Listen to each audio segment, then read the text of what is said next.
各位親愛嘅弟兄姊妹同埋朋友，早晨好高興再次嚟到大家當中分享主嘅説話。上一次係舊年咧，係應該係9月係父親節嘅時候。咁今次再重新翻到嚟大家當中咧，其實好多人其實我唔認得嘅，同埋咧除咗係一兩位之外咧。我認得，但係咧，就算認得咧，個名我都唔係唔記得嘅，真係唔好意思。係咁舊年年尾嘅時候咧，阿 Virginia 牧師咧就問我可唔可以今年年頭正道分享主嘅説話。咁我話可以啊。其實我唔知佢係想我係分享咩信息嘅。咁後來我知道咧，佢話10屆，咁話 OK 啦。咁跟住之後，佢同我講你係總結嘅。咁當時我自己諗，我唔知有冇應承錯咗。我冇諗住咧係做呢個總結嘅。咁但係我都感謝主啦，能夠有呢個機會同大家呢個分享主嘅説話。今次係第5講，係一個嘅總結。過去嗰4個禮拜咧，係分別咧每一次你哋嘅講完咧正道咧，係每一個人係講呢個係幾多條誡命啊？每人係講2條誡命嚇。咁咧第一講咧就係講乜嘢嘅？第一講就係冇貪心，係咪啊？要知足。第2講咧係乜嘢啊？有冇人記得啊？第二講係講誠實，係咪啊？第3講係乜嘢咧？應該係啦，呢個孝敬父母。第4講咧就係停一停，遇見神。咁今日咧就輪到我咧係作一個總結。咁嗰個題目就係當神為第一。咁當我預備嘅時候咧，我自己諗到底應該同大家分享嗰個信息個焦點係喺邊度咧？咁我都思想咗一段嘅時間啊。咁喺思想嘅過程都掙扎咗一段嘅時間，因為都好難講嘅呢一個題目。我哋好似好熟悉誡命，係咪啊？特別係第1、第2條啊，但係又彷彿又好似好陌生，因為咧呢個係喺舊約嘅裏邊嚇。咁咧我記得我讀書嘅時候，我間係教會學校嚟嘅，係培正。呢度有冇人讀培正嘅？係冇啊！咁我至少係喺幼稚園讀上去嘅。咁喺讀小學嘅時候已經係教我哋呢個10誡嘅啦。咁我哋都會識背嘅。咁對我哋教會學校嘅學生嚟講唔會陌生嘅，但係又似乎陌生就係因為佢喺舊約啊。我哋一齊禱告啊，因為我哋天上嘅主，我哋去感恩。因為每個主日我哋能夠奉你嘅名係一齊去敬拜你，呢個係我哋嘅福分。特別喺清晨嘅時候，我哋一齊透過詩歌去頌讚你。主，我哋唔忘記詩人曾經講過：除你以外，我哋別無其他嘅神；除你以外，只有主你係幫助我哋。我哋嘅心腸同我哋嘅肉體漸漸嘅衰退，但係我哋嘅心裏邊，我哋得到嘅力量係每天都增加。我哋多謝你，我哋將以下時間交託，求主你嘅靈喺我哋心靈裏邊嘅工作，能夠俾我哋去明白你嘅話語。禱告奉你嘅兒子耶穌基督得勝之名而祈求，阿門。我同阿 Virginia 牧師講話，如果係講道同埋查經，到底我自己喜歡邊一樣嘢咧？我就話我喜歡查經多啲，就因為講道咧實在好困難嘅，因為喺一個短嘅時間裏邊咧，你要分享一個信息咧，的確係一個好大嘅挑戰。咁你又唔可以停10秒、20秒諗一諗，到底想講乜嘢？查經又唔同啦，查經因為我比較喜歡係互動嘅，查經好多嘅互動。咁但係喺講道咁，你唔係呢個答問嘅問題，好多時你唔可以你預備咗講道都好啦。有陣時聖靈嘅帶領，你會去改。咁講完之後咧，你自己諗下，原來好多嘢都係漏講咗嘅喎。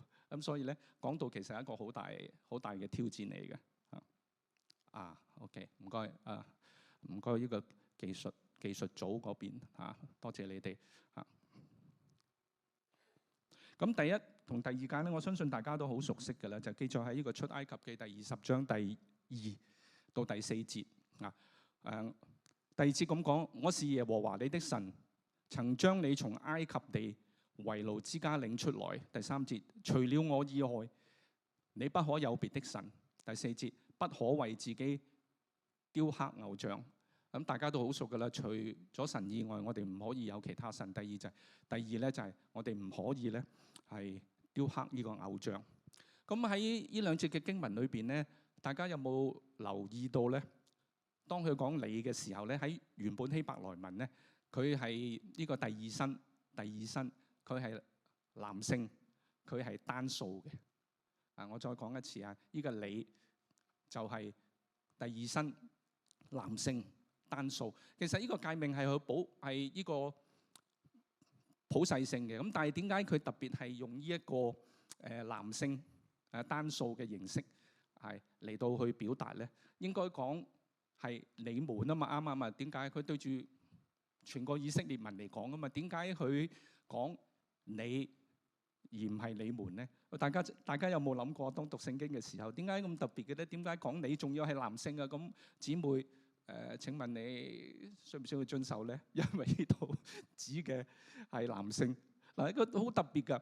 喺呢個十誡嘅裏邊咧，係不可貪心。佢用咩例子嚟舉例？不可貪心啊！貪啲乜嘢啊？不可貪戀人嘅咩啊？妻子。咁如果不可貪戀人嘅妻子係對邊個講啊？係啦，冇錯啦。咁女性使唔使遵守呢個誡命咧？其實你當想起神嘅説話咧，就好特別。咁點解特別佢係要用呢個第二身男性嘅單數咧？我想係有兩個原因，佢係用呢個嘅嚇。第一個原因咧，點解佢係用男性咧？大家都會知道喺當時嘅社會嘅裏邊咧，一家之主係邊個咧？嗱，唔好講今日啦，今日一家之主丈夫一家之主係邊個啊？丈夫喺現今嘅社會嘅裏邊唔需要講答案啦嚇。咁但係喺呢個舊時嘅社會裏邊，一家之主當然係男性。咁所以咧，第一個原因咧，佢用呢個第二身單數男性咧，就係同呢個一家之主講：如果你係作丈夫嘅，喺神頒布呢10個誡命嘅裏邊咧，你丈夫係首先係做乜嘢啊？首先你係要遵守去順從，然後帶領你整個家人。我覺得呢個信息好重要。聖經往往咧好強調一個家庭嘅裏邊做丈夫嘅，你一定要以身作則，帶領你個整個嘅家庭嚟到去順服神。我記得我舊年講嗰個父親節嗰個信息嘅時候，我記得其中有一點就係咧，我哋要作一個僕人嘅領袖。做丈夫嘅你要以身作則。咁第二點咧，個原因點解係會用第二身單數嘅男性咧嗰個形式出現咧？就係咧記載喺呢個出埃及記第4章22、23節咧，神講得好清楚啦。以色列係我嘅長子，用我嘅兒子去好侍奉我。即係換句話，以色列成個民族嚟講咧，係屬於神嘅兒子，係長子，係單數。所以咧，當神對以色列民去講呢啲誡命嘅時候咧，佢係對整個民族嚟到講，而唔係淨係以色列嘅領袖啊各方面嘅人，而係整個民族。即係換句話咧，每一個人都要遵守呢個神嘅誡命。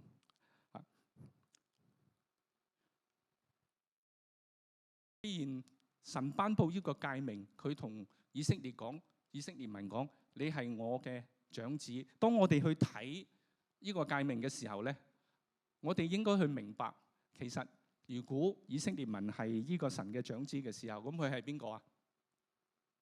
咪好明顯啦！如果一個同個仔講，邊個同個仔講啊？梗係個爸爸同個仔講啦。我哋應該睇呢個十誡嘅時候，就係一個父親點樣去同個仔去講啲乜嘢咧？就係講生命嘅優先嘅次序，同埋咧個爸爸去愛啲乜嘢，同埋佢恨啲乜嘢。喺呢個十誡裏邊係表露無遺，神喜愛嘅係乜嘢，神所恨嘅係乜嘢。咁喺十誡裏邊咧，頭嗰4誡咧係關於咩啊？神同人之間嘅關係。然後咧，下邊嗰6個誡命咧就係乜嘢咧？就係人同人之間嘅關係。即係換句話咧，嗰個優先次序係咩咧？係神同人嘅關係，然後先至係人同人嘅關係。咁好多人都作一個比喻，就係一個十字架。十字架係打直同埋打橫。咁打直咧係代表人同神之間嘅關係，打橫嗰個係人同人。咁最基礎嘅時候，如果冇直嗰個咧，基本上係乜嘢啊？基本上係冇打橫嘅。所以嗰個優先嘅次序咧係神首先係我哋嘅第一嘅優先，然後就人同人。其實大家有冇諗過係呢個誡命第5個係第5條係咩誡命？第5條係咩啊？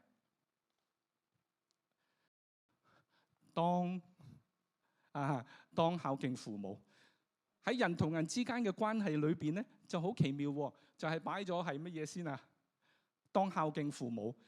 我自己去默想嘅時候，點解會人同人之間嘅關係？點解第1條會擺呢個當孝敬父母咧？咁你諗下，人一出世同邊個一齊住啊？係啦，你咁細個，你唔會有朋友，唔會有鄰居，就係同父母。即係話人倫嘅關係裏邊最重要嘅係乜嘢？你學習同人相處，去尊重人。其實就喺個家庭嘅裏邊，所以第一個人同人之間嘅關係，神就係講乜嘢啊？你要尊敬你嘅父母。你學習同人相處嘅時候，首先係乜嘢啊？你要尊敬你嘅父母。如果你唔尊敬你父母，將來你唔會曉得點樣同其他人嚟到相處啊。咁所以咧，你去默想神嘅説話咧，真係好奇妙嘅，真係。咁但係咧，當神頒布咗呢個誡命之後咧，大家都知道啦，除我以外不可有別的神。跟住之後咧，不可為自己雕刻偶像。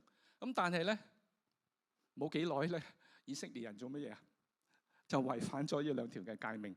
咁係幾時咧？大家我相信都好熟噶啦。當時係出埃及嘅時候咧，係以色列即係猶太人嗰個嘅嗰個叫 calendar， 中文係咩我都唔記得。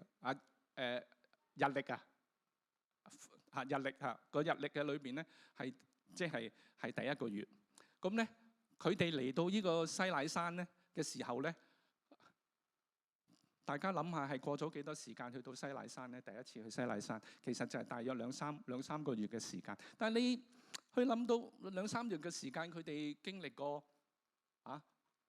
紅海經歷過10災，佢知道神嘅大能。但係咧好快啊！呢個3幾個月嘅時間咧，佢哋就開始乜嘢去拜偶像。其實嗰個背景係乜嘢咧？就係咧，摩西去上咗西乃山40日，佢哋唔見摩西翻嚟。咁咧呢件事記載喺呢個出埃及記第32章第2至6節。聖經咁講：亞倫對他們說：你們去摘下你們妻子兒女以上的金環，拿來給我。百姓就都摘下他們以上的金環，拿來給亞倫。亞倫從他們手裏接過來，鑄了一隻牛犢，用雕刻的器具造成。他們就說：以色列啊，這是領你出埃及地的神。亞倫看見，就在牛犢面前築壇，且宣告說：明日要向耶和華守節。次日清晨，百姓起來獻燔祭和平安祭，就坐下吃喝，起來玩耍。我相信大家都好熟悉嘅咧，呢個就係乜嘢咧？就係出埃及嘅記載，就係以色列人咧做咗一隻金牛。嗱，呢度好奇怪嘅，呢度就係第一，以色列人點解會做隻金牛出嚟嘅咧？咁一個最大嘅可能性就係咩咧？喺埃及，佢哋當時喺埃及為奴之地咧，就學到呢啲異地所敬拜嘅偶像。咁當然啦，好多專家就去研究到底呢隻金牛到底係咩神咧？咁各有各唔同嘅説法，但係肯定咧，呢個金牛係代表乜嘢咧？呢個金牛係代表風、代表雨，係代表呢個豐收，係同畜牧業有關係，同埋呢個生殖係有關係嘅。當時嘅農業嘅社會裏邊，咁呢啲唔詳細講啦。咁但係呢度你睇到好特別啦，就係咧，佢哋等亞倫差唔多等40日唔見唔係等摩西唔見摩西喺西乃山翻落嚟嘅時候，佢哋心裏邊就到底領我哋出埃及嗰個摩西去咗邊度啊？於是乎咧就叫亞倫同你哋做一隻金牛，攞啲金出嚟。咁但係呢度你發覺咧，佢哋做咗一隻金牛之後咧，然後亞倫就同佢哋講：明日咧，我哋一齊呢個乜嘢啊？守耶和華嘅節，守耶和華。耶和華呢個名咧就係神嘅名。我哋聽日耶和華就係 Yahweh。記唔記得呢個喺摩西問神你嘅名係乜嘢啊？就係 Yahweh，就係聖經中文聖經譯做我是自由永有 I am who I am， 我就係我啊。咁你發覺好奇怪，佢哋做咗隻金牛出嚟嘅時候，亞倫就講：聽日我哋要守神嘅節日。咁然後佢哋明天點啊起嚟就係佢哋一樣有獻燔祭同埋平安祭，然後跟住吃喝玩樂。你發覺佢哋唔係唔敬拜神喎，但係個問題咧，佢哋就融合咗埃及嘅偶像同埋敬拜耶和華神。然後咧，最後佢哋起來咩啊？吃喝玩樂。當然啦，吃喝玩樂呢一樣嘢咧，就係應該係敬拜呢個偶像嘅時候喺埃及嗰度學翻嚟嘅。咁當時吃喝玩樂其實就唔係大家坐喺度食下嘢傾下偈咁簡單。吃喝玩樂其實係佢哋好放縱自己嘅私慾，佢哋係放縱自己私慾。咁你諗下，敬拜神守耶和華嘅節嘅時候，一個人點可以放縱自己嘅私慾？咁好明顯咧，就係佢哋將兩樣嘢合埋一齊。咁仲有一樣嘢就係，大家有冇諗過嗰啲金喺邊度嚟㗎？如果佢哋喺埃及做奴隸嘅時候，有冇人工嘅咧？請問佢哋啲金喺邊度嚟嘅咧？喺聖經裏邊記載咧，當十災之後咧，埃及人就好想嗰啲以色列人走。咁咧，佢就問啲以色列人：到底你想要啲乜嘢？神咧就同以色列人講：你要從埃及人嗰度攞啲乜嘢咧？攞金同埋攞銀。咁點解要攞金同埋攞銀咧？你諗下，因為金同銀係值錢啊嘛，係咪？所以咧就咧叫啲埃及人，你俾啲金同埋俾啲銀我。其實咧喺呢個出埃及記第25章到31章裏邊咧，係記載咗點解要攞啲金。咁咧有超過34次咧喺呢幾節嘅經文裏邊咧，係啲金用嚟做乜嘢嘅咧？摩西上西奈山，唔係就係聽神嘅十誡，神係同佢講點樣做個會幕。會幕裏邊有好多聖物，好多聖物裏邊用咩嚟做嘅咧？係用金嚟做嘅。所以咧，神就同以色列人講：你要喺埃及人裏邊咧攞佢哋啲金，攞佢啲銀，以至到佢哋見個會幕嘅時候，入邊嗰啲聖物嘅時候咧，佢可以有金嚟到做。但係佢哋而家攞咗啲金嚟做咩咧？攞咗啲金咧去做個偶像。你發覺點解神咁嬲先得㗎？係咪先？啲金係原本唔係攞嚟做個金牛㗎嘛，係攞嚟做呢個會幕入邊嗰啲聖物㗎嘛。咁你可以好睇得到咧，神俾好多嘅資源我哋嘅英文。我有少少有陣時講幾句英文，因為我太太佢唔識中文嘅，佢太太唔係佢太太，對唔住，唔係佢太太，係我太太。對唔住，今晚有冇飯食？今晚有係我太太，因為佢唔係好識中文。即係神俾好多資源我哋 resources， 我哋嘅資源係包括咩？包括我哋嘅工作啦，我哋嘅財富啦，我哋嘅兒女。但係個問題好多時我哋誤用咗我哋嘅資源，將佢變成乜嘢啊？變成我哋心中嘅偶像。嗱，今日我係想集中同大家講兩點，好重要兩點，就係關於偶像嘅。喺舊約聖經裏邊咧，拜偶像其實佢有佢自己嘅觀念。呢個觀念唔係喺新約裏邊拜偶像，其實喺舊約裏邊咧已經有拜偶像呢個觀念。喺拜偶像呢個字，呢個字咧係第一次嘅出現係喺邊度咧？就係撒母耳記上15章23節。叛逆的罪與行邪術的罪相等，橫梗的罪與拜虛神和偶像的罪相同。你既厭棄耶和華的命令，耶和華也厭棄你作王。個背景係講緊掃羅嗰陣時咧，同以色列民咧就係攻打嗰啲亞瑪力人。OK， 神同佢講過，你攻打亞瑪力人咧，嗰啲牲畜全部要殺晒，全部要殺晒，唔好留。OK， 咁但係咧，掃羅點啊？掃羅就留起一啲牲畜，牛啊、羊啊，一啲肥美嗰啲，佢就留起佢。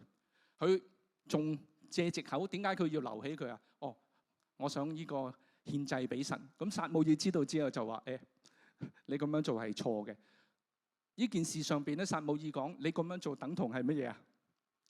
等同係拜偶像，即係你偏離咗主嘅説話。所以喺舊約嘅觀念裏邊，拜偶像唔係一定要有一個咩啊？有一個神像喺前邊。當你偏離咗主嘅説話嘅時候咧，你就拜偶像，好似呢個掃羅咁樣。咁拜偶像呢一個本身一個翻譯咧，本身嗰個字唔係拜偶像嗰個字嚟嘅。本身咧嗰個英文叫 teraphim。咁 teraphim 呢個字係點解咧？喺原本嘅意思 ，teraphim 嘅意思咧就係一個神像。嗰個神像係咩咧？就好似我哋中國人有拜祖先嘅習慣啊嘛。咁咧係類似呢啲咁樣嘅一個好細嘅神像。咁唔花時間同大家講，因為呢個係一個好有興趣喺舊約嘅裏邊係講呢個 teraphim 呢一樣嘢。咁但係無論如何咧，呢段聖經話俾我哋聽，只要你唔聽神嘅説話咧，你就等同拜偶像啦。咁第二段經文係喺以西結書14章1至3節。當聖經點樣講咧？有幾個以色列長老到我這裏來，坐在我面前，耶和華的話就臨到我說：人子，我和這些人已將他們的假神接到心裏，把陷於罪的絆腳石放在面前，我豈能絲毫被他們求問嗎？嗰個背景就係以西結書嘅背景咧，就係猶太人咧被擄到去巴比倫啊。咁嗰啲長老咧有幾個就走到去以西結面前咧，就去求問。但係咧神嘅靈就話俾以西結聽：呢班人唔係真係想嚟求問嘅。點解啊？佢將個假神即係偶像係接到喺邊度啊？接到喺個心嘅裏邊。即係換句話，其實拜偶像係個問題出喺邊度啊？個問題出喺個心入邊。個問題就係咧，佢哋已經被擄到去巴比倫，去求問神。你諗住佢參與呢個求問神，參與呢個敬拜，其實唔係。以西結話：呢班人個心裏邊咧，其實有偶像喺裏邊嘅。如果唔係神嘅靈去提醒咗以西結，以西結知唔知啊？以西結唔知，因為以西結咧就指出呢啲以色列人嘅領袖話俾佢哋聽：你唔係真係嚟求問神嘅啊！其實你裏邊咧已經係有假神喺你心裏邊。所以喺舊約聖經裏邊，第一點就係咧，偏離神嘅話語係等同拜偶像。第二就係咧，個偶像喺邊度啊？住喺你嘅心入邊。嗱，第三點係好重要嘅，喺呢個信仰嘅概念嘅裏邊，就係記載喺列王記下第17章33節。他們又懼怕耶和華，又侍奉自己的神，從何邦遷移，就隨何邦的風俗。嗱，嗰個背景係乜嘢咧？背景當時所羅門王過咗身之後咧，大家知係分裂咗兩個國家嘅，分裂咗兩個。北邊嗰個係叫咩啊？係以色列。南邊咧，南邊係猶大。咁而家呢段列王記記載咧，就係當時邊個滅咗以色列國㗎？邊個國家？亞述，冇錯啦。當時亞述係滅咗呢個以色列北國，南國係猶大。咁咧，當時喺北邊嘅時候咧，喺亞述呢段嘅時間咧，即係佔領咗呢個北方嘅時候咧，其實就喺撒瑪利亞嗰個地方。咁咧，佢有一個政策嘅。嗰陣時，當時亞述就係移民政策。嗰陣時已經有移民政策㗎啦，就將外地嘅人咧就移民咗落去呢個撒瑪利亞嗰度。外地嘅人即係唔係以色列人，係外邦人，將佢殖民咗落去呢個撒瑪利亞嗰度。咁當時個環境就係咧，當時人嘅信仰係乜嘢啊？當時殖民咗啲人落去撒瑪利亞嘅時候，啲人又驚神，跟住又乜嘢啊？又去拜佢哋自己嘅神，即係拜偶像。即係換句話，當時嗰個嘅咧，當時嗰個嘅敬拜嗰個嘅氣氛係乜嘢咧？有敬拜神，有乜嘢啊？同時加埋當時嘅人嘅習俗。咁咧有一個特別嘅專有名詞叫做 syncretism。syncretism 呢個字而家一個好專有嘅名詞就係咩咧？就係我唔知大家有冇聽過融合宗教、融合或者混合宗教，即係換句話咧，多過一個唔同嘅信仰咧，將佢加埋一齊。咁喺以色列人自從離開埃及之後咁長嘅歷史嘅裏邊咧，我哋好多時假設我去拜偶像去離開神，其實唔係。喺個歷史嘅裏邊咧，佢係一個咩嘢 syncretism， 佢係一個混合嘅敬拜，即係換句話，佢又敬拜神，跟住又乜嘢啊？又敬拜偶像。嗱，呢個係好重要嘅觀念。我哋話拜偶像唔係唔敬拜神，係一個融合。所以咧喺舊約聖經嘅裏邊，我哋屢次讀聖經嘅時候先知就去責備啲以色列人、猶太人，話佢哋拜乜嘢咧？成日出現㗎啦，就係巴力啊，拜巴力。但係咧，佢拜巴力唔係代表佢唔敬拜神喎。佢係將佢融合咗一齊，呢個係一個好重要嘅觀念嚟，俾我哋明白拜偶像唔係我哋完全放棄咗神，唔係，我哋係混合咗，我哋心裏邊係其實有乜嘢啊？可能有其他嘅偶像。咁你講起心裏邊嘅偶像咧，喺現代呢個社會嘅裏邊咧，唔係真係，我相信好多基督徒，你唔會喺屋企即有個 teraphim 有個祖先嘅神主牌喺度嘅，或者你去敬拜一個真係一個實體嘅，好多時喺個心裏邊。咁有一個好出名嘅神學家啦，叫John Calvin，約翰加爾文，佢係一個法國嘅神學家，佢曾經講過，佢話人嘅本性咧可以講係咧一座咧係不斷做偶像嘅工廠。咁咧今日你抌咗一個偶像咧，聽日有咩啊？聽日又翻嚟啊！咁點解我哋咁中意即係心裏邊有一個偶像咧？咁我最大嘅原因就係我哋覺得擁有咗嗰樣嘢之後咧，我哋人生先至會咩啊？感到實在，我哋先會感到安全。咁喺呢一方面咧，喺美國咧喺2021年咧就係做咗一個 survey， 對唔住 survey 係咩啊？中文？調查係，對唔住，有陣時唔係好記得到底中文應該係點翻譯。係做咗一個調查，問咗1000位嘅牧師，叫佢哋咧講教會裏邊嘅偶像到底係乜嘢。咁咧佢做咗一個調查，個調查咧因為呢個係美國一個調查，所以咧係英文嘅嚇。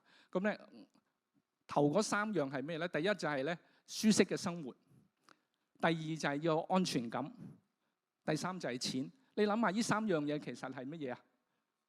其實係連埋一齊嘅啊！你有錢，有安全感，跟住之後有錢，你可以有一個舒適嘅生活。特別喺美國，大家知道美國係一個消費大國嚟嘅，大家知消費，跟住再消費。所以美國係全球嘅消費大國，係好強調人係要享受呢個生命啊！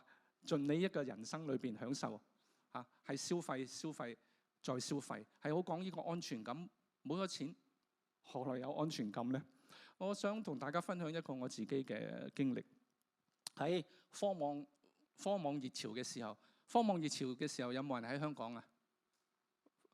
科網熱潮係幾時啊？科網熱潮大約係幾時啊？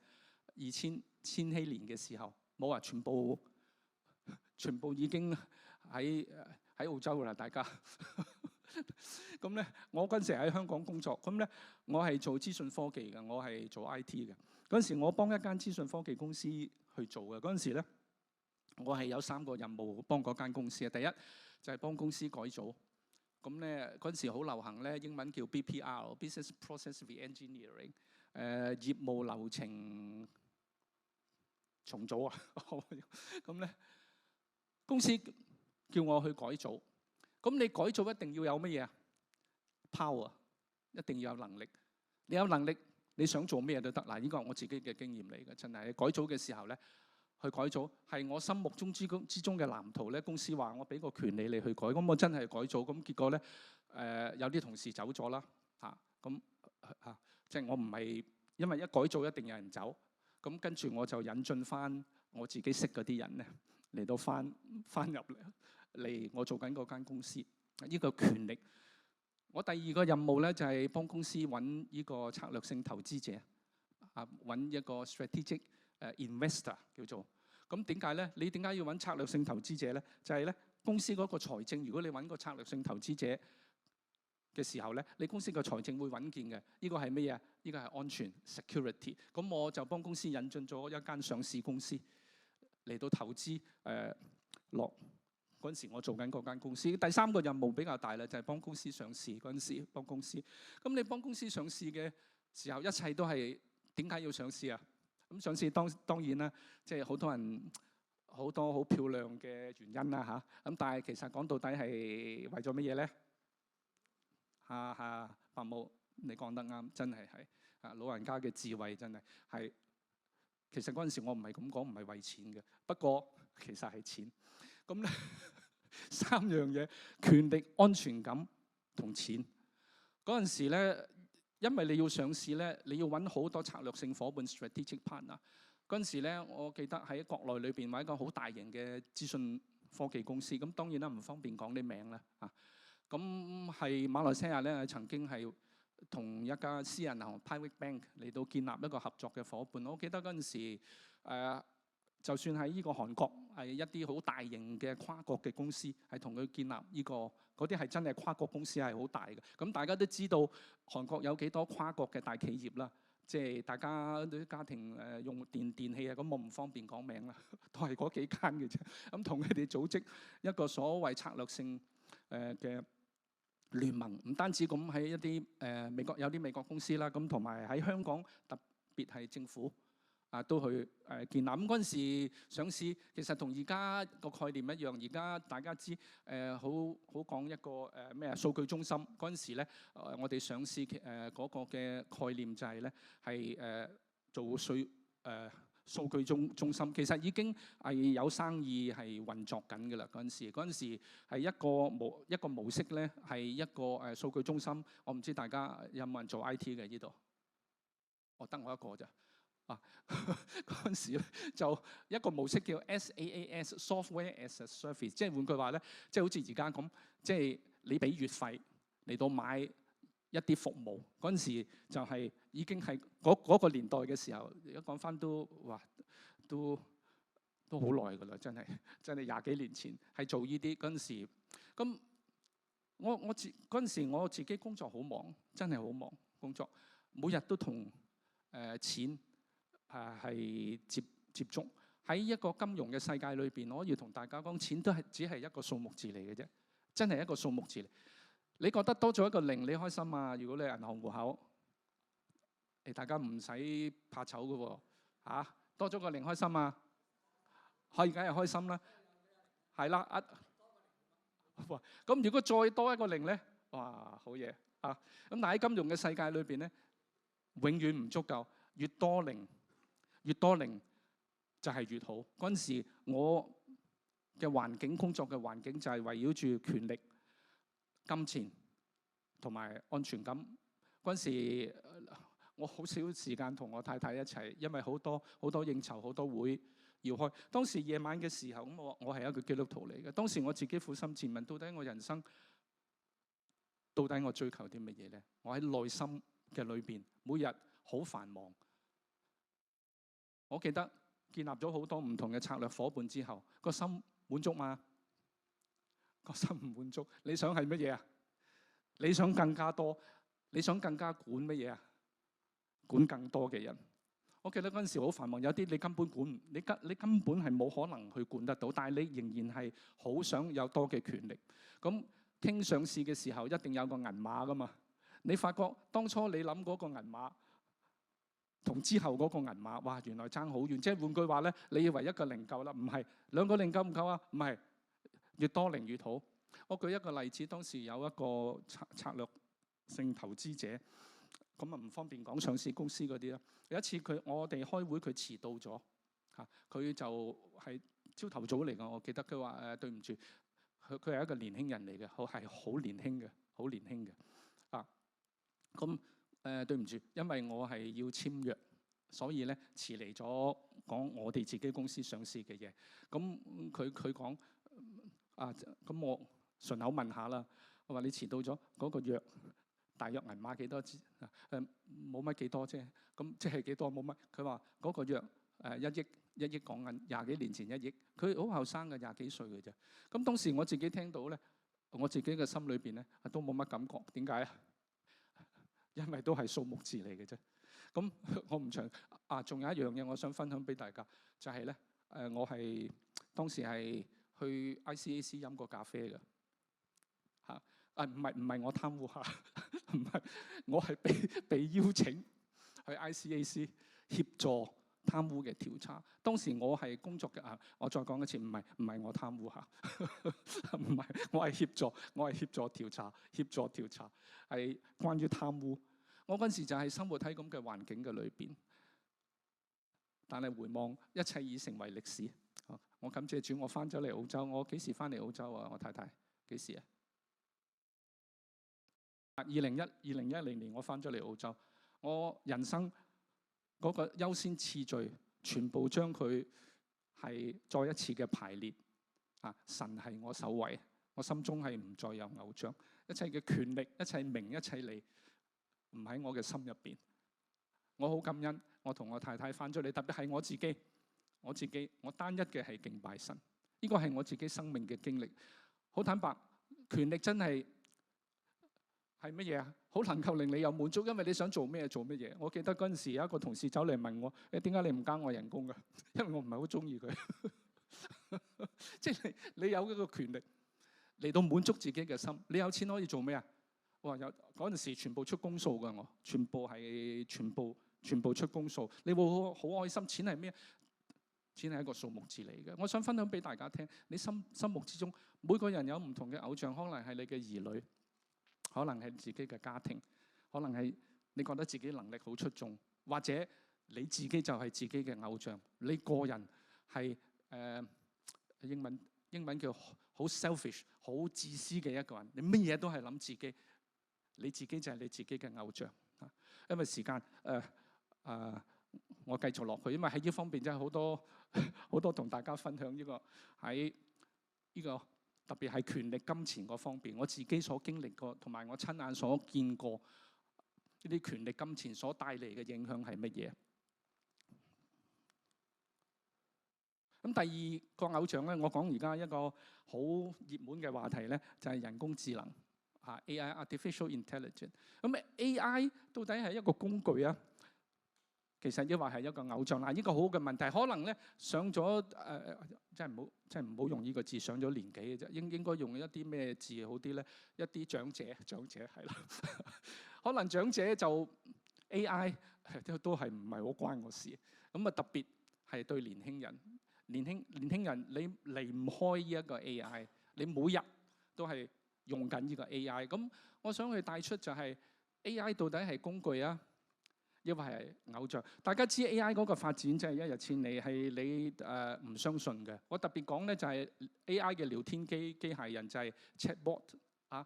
咁咧發展得好犀利，好似人咁樣啊。咁咧其中有一個網站咧，我唔知大家有冇聽過叫 Replica 咧，就係美國一個AI 嘅聊天嘅機械人嚇，佢大約全球有超過4000萬，而每一日咧數以百萬計嘅人咧係每日都要同 Replica 去傾偈。咁 Replica 係啲咩嚟嘅咧？咩叫聊天機械人咧？咁特別有一個名詞叫做啲 AI companion， 即係 AI 伴侶。AI 好多公司做嘅而家 AI companion。咁 Replica 一個公司咧，佢提供咩服務俾個用戶咧？就係你可以度身訂造，到底你嗰個虛擬，我叫 virtual， 呢啲一定係 virtual， 因為係唔係真人嚟噶嘛嚇？你可以去特定佢嘅性格、佢嘅性別，到底係乜嘢？即係換句話，你嗰個 AI 嘅朋友，唔好講，即係翻譯應該朋友好啲係咪？唔好講有陣時中文翻譯咧，令人有好多誤解嘅嗬。AI 伴侶、AI 朋友啦。OK， 咁咧呢個 AI 嘅朋友，你可以制定佢嘅性格，佢各方面嚇。咁唔單止咁，如果你俾錢嘅話咧，你仲可以有影像同埋有呢個語音嘅功能。而家係相當流行。咁一個係相當大嘅生意嚟嘅啊。咁咧你睇到嗰啲數目字咧，喺2025年咧已經係呢個371億美元，去到2035年即係10年後咧超過5000億美元。而喺美國係據調查，最近一個調查咧，有70%令你好詫異，喺美國喺先進嘅社會，有70%嘅年輕人，70%係曾經係用過呢啲咁嘅服務。而喺70%裏邊有50%嘅人咧，係經常性係同 AI companion、AI 朋友嚟到去溝通。嗱，我哋成年人其實成年人都好多嘅，不過唔出聲啫，係咪？咁成年人一樣有，但係咧最嗰個嘅問題，而家好多地方嘅政府都發覺到呢個問題。而家 AI 嘅朋友咧已經係成為呢個年輕人嘅生活嘅一部分。喺澳洲係咪舊年立咗嚟啊？舊年12月，我唔記得係11月、12月咧，係呢個social media， 呢個 social media 係中文係社交媒體16歲因為18歲我唔記得以下有啲社交媒體係唔準用。即係換句話咧，好多專家好多都發覺話呢一個係社會上一個好大嘅問題，唔係一個工具咁簡單。其實係變成一個心目之中嘅偶像，你冇咗佢唔得嘅，你每日都要同佢傾偈嘅。咁當然啦，我唔係 AI 專家，雖然我做資訊科技啫。咁今日唔係同大家講呢個 AI。咁當然 AI 係一個工具，我哋日常特別係醫療方面咧 ，AI 係好大嘅貢獻。咁嗰啲 AI 叫做 artificial narrow intelligence， 係一個好狹義，係用喺某特定一個領域嘅裏邊嗰啲叫做 ANI，artificial narrow intelligence 嗱，大家睇下嘥1分鐘睇下呢個祈禱。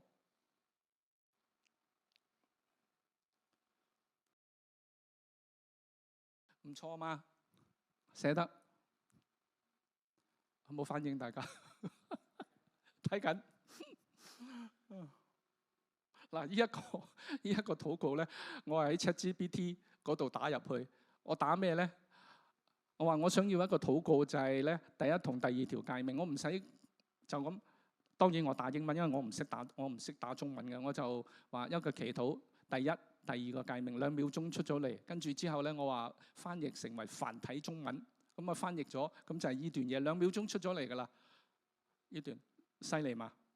好嘢，真係好犀利。咁第日仲使唔使主席啊？第日仲使唔使講完啊？AI 搞掂。而事實上咧，喺歐洲喺我冇記錯係呢個瑞士同埋呢個德國已經有試驗。係整個崇拜咧係冇人嘅，係全部係乜嘢啊？全部係 AI 嘅。我只係講出個現象嗱，當然我唔係專家，我只係俾大家去深思嚇，到底而家我哋處於一個乜嘢嘅年代？AI 行得好快，係影響緊我哋每日嘅生活，唔單止青少年人，成年人都會影響。嗱，講起聊天機械人，大家有冇聽過一個網站叫 Text with Jesus？ 同主耶穌點譯好咧？傾偈同主耶穌，哇！呢個網站好嘢喎！對唔住，呢個係英文嘅網站，呢個應該係冇中文。我未呢個我冇試過嘅呢個嚇，我同大家申報咗，我冇上過。咁一個網站你可以同主耶穌傾偈，哇！好嘢喎！而家方便嘛？同主耶穌傾偈方便。你上呢個網站就你話主耶穌早晨，咁主耶穌話好孩子早晨。咁跟住你可以問耶穌：我今日心情係麻麻地啊。主耶穌就會答你：不要為明天憂慮。跟住你話今日我要見工，我應該點呢？主耶穌答你：先祈求他的國和他的義，這些東西都必賜給你們。咁你使唔使揾傳道人啊？傳道人真係開心啊！你同呢個主耶穌傾偈啊，你發覺哎呀都悶悶地喎，同主耶穌傾偈。咁你想揀邊個啊？使徒保羅都得㗎喎，你可以揀保羅，你又可以揀12使徒其中一個喎。哇，真係方便啊！你中意揀邊個就揀邊個。咁咧佢有一個免費嘅，然後有一個咧係收費。咁做傳道人開心啊！開心，哇！真係輕鬆。祈禱2秒鐘有一篇嘅祈禱。講道你估需要幾耐時間咧？你打我試過㗎啦，真係 ChatGPT 我打我要講道第一誡命同埋第二條誡命。嗱我申報咗，我今次嘅我呢個講道唔係用 AI 嘅。我唔係，但係我嘗試用 AI 打入去。我要講到第一同第二誡命2秒鐘，因為英文我唔識打中文，咁啊出咗嚟。跟住佢會問你，你嘅對象係邊個啊？年輕人啦、長者啊，抑或你想神學性啲啊？咁我話神學性啲，哇！咁佢打晒出嚟2秒鐘啊。跟住你想唔想要呢個例子啊？我話我想要例子，跟住咧又打晒啲例子出嚟。我話請你同我翻譯成繁體中文，2秒鐘佢翻譯成繁體中文。跟住最後我話我想要一個大綱啊，佢真係出咗個大綱出嚟。嗰個大綱你可以就咁copy and paste 中文係咩？即係你可以可以複製就可以做呢個幻燈片。咁前後花幾耐時間咧？大家估下係啦，5分鐘啊！你用過啊？伯母5分鐘你知啊？我冇。你知道5分鐘前後真係5分鐘就哇咁做傳道人開心啊？哦，開心咯！星期六仲使唔使擔心聽日講道啊？唔使擔心，可以去游水，可以去打波。點解啊？5分鐘搞掂嗰篇講道。弟兄姊妹知唔知咧？如果係用 AI 講道頭先嗰篇，如果頭先嗰篇祈禱嘅文章我照讀出嚟，你知唔知係 AI 嘅咧？唔知啊，冇錯唔知啊。所以咧，傳道人開心啊！咁對唔住，我唔係諷刺，我真係問啫。係啊，咁咧其實 AI 呢啲工具咧係每一個角落，就算係教會裏邊都用緊。我再強調到底 AI 係工具啊，因為 AI 係偶像。如果有咗同主耶穌傾偈，咁你需唔需要弟兄姊妹咧？請問唔使咯，開心咯。主耶穌唔會鬧你啊嘛。弟兄姊妹都唔知好唔好同佢分享，因為分享真係特別同傳道人爭話我2句咁啊唔好啊，咁即係心裏邊又唔開心。咁同聊天機械人保證唔會。第二就係你要等候主嘛。以前等候主祈禱，而家使唔使啊？唔使，2秒搞掂。咁你仲需唔需要？如果係同啲弟兄姊妹相交，去大家問下，呢件事我應該點做？嗰件事應該點做啊？使唔使啊？哦，問使徒保羅好啲啦。點解啊？佢聖經熟啊嘛，保羅係咪？講翻自己嗰啲嘢，梗係好過弟兄姊妹同我講啦，係咪？咁我哋點樣分辨聖靈嘅聲音同埋人工智能嘅聲音咧？我哋呢啲問題值得我哋去思考。點樣分辨真理同謊言咧？而家 AI 最大一個問題就係咧，所謂 deepfake， 就係deepfake 係深度嘅謊言。而家你上網睇好多嘢，你點知真假？我哋而家其實生活喺一個虛擬嘅世界，我叫一個 virtual， 真假真係好難分。特別係年輕人，好多年輕人想同呢個 chatbot 傾偈，點解啊？容易啲啊，因為同人相交一定有乜嘢啊？有摩擦。你同個 chatbot 唔會有摩擦嘅。主耶穌，喂，你上去唔會鬧你噶嘛？係咪？只係你，哎呀，今日真係心情唔好啊，俾老婆鬧啊，咁唔知點咧？主耶穌唔好擔心，你係一家之主。呢啲係值得我哋去思考嘅問題。昔日上帝係照住佢嘅形象做人，今日咧人係照住咩啊？照住自己嘅形象去做咩啊？去做 AI。喺千百年嚟咧，人成日想係揾救贖。我哋人隻手好叻，做科技、做工業好叻。我哋往往咧係透過一啲新嘅發明，人嘅生活就得到改善，人嘅生命得到改善。但係人往往忽略咗，我哋最需要嘅係上帝嘅救贖。呢個係首要嘅，唔係科技當然帶嚟方便，但係我哋所敬拜嘅唔係科技，我哋首要嘅係敬拜神。聖經裏邊喺詩篇20篇第7節咧，好奇妙嘅有一句説話就話：有人靠車，有人靠馬，但我們要提到耶和華我們神的名。有人靠車，車呢個字咧喺原本嘅意思 chariot 即係戰車。喺古代嘅時候咧，你有戰車有馬係代表你嘅國家係咩啊？一個好強盛嘅國家嚇。咁你知道大衛處身嘅時候，周邊好多敵國，但係大衛話：我唔係靠戰車，我唔係靠馬，但係我係靠咩啊？我係靠耶和華神。弟兄姊妹，今日 AI 係一個工具，你係咪靠呢個工具啊？唔係，我哋靠我哋嘅咩啊？天上嘅主。有一句説話，我年輕嘅時候我都唔係好明嘅，保羅講嘅，佢話：我若能説萬人嘅方言並天使嘅言語各樣嘅知識，卻沒有愛，我就算不得什麼。大家熟嘛？呢個嚇？但係我當時諗啊，保羅有邊個人識講呢個萬人嘅言語啊？你講到4-5個言語已經好叻㗎咯喎，仲要講埋天使嘅言語，各樣嘅知識，人做唔做到咧？請問？但係人做唔到，咩嘢做得到啊？ AI 做得到。所以呢句經文我自己諗，哇！人做 AI 真係做得到。你問佢咩嘢真係答咩？好方便啊，真係嚇。但係 AI 有冇愛啊？ AI 冇愛。AI 有冇靈啊？冇靈。AI 有冇意識啊？佢冇意識，佢係一部機器嚟嘅。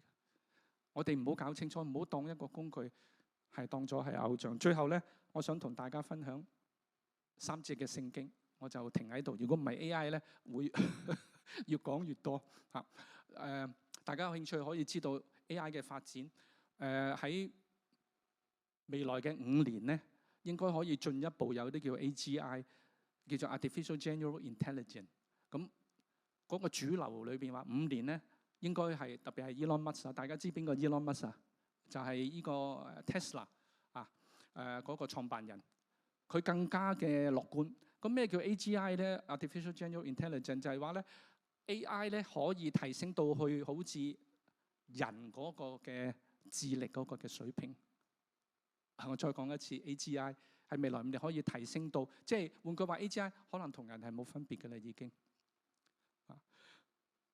喺以西結書36章25節講：我必用清水灑在你們身上，你們就潔淨了。我要潔淨你們，使你們脫離一切的污穢，棄掉一切的偶像。呢個係對以色列人講。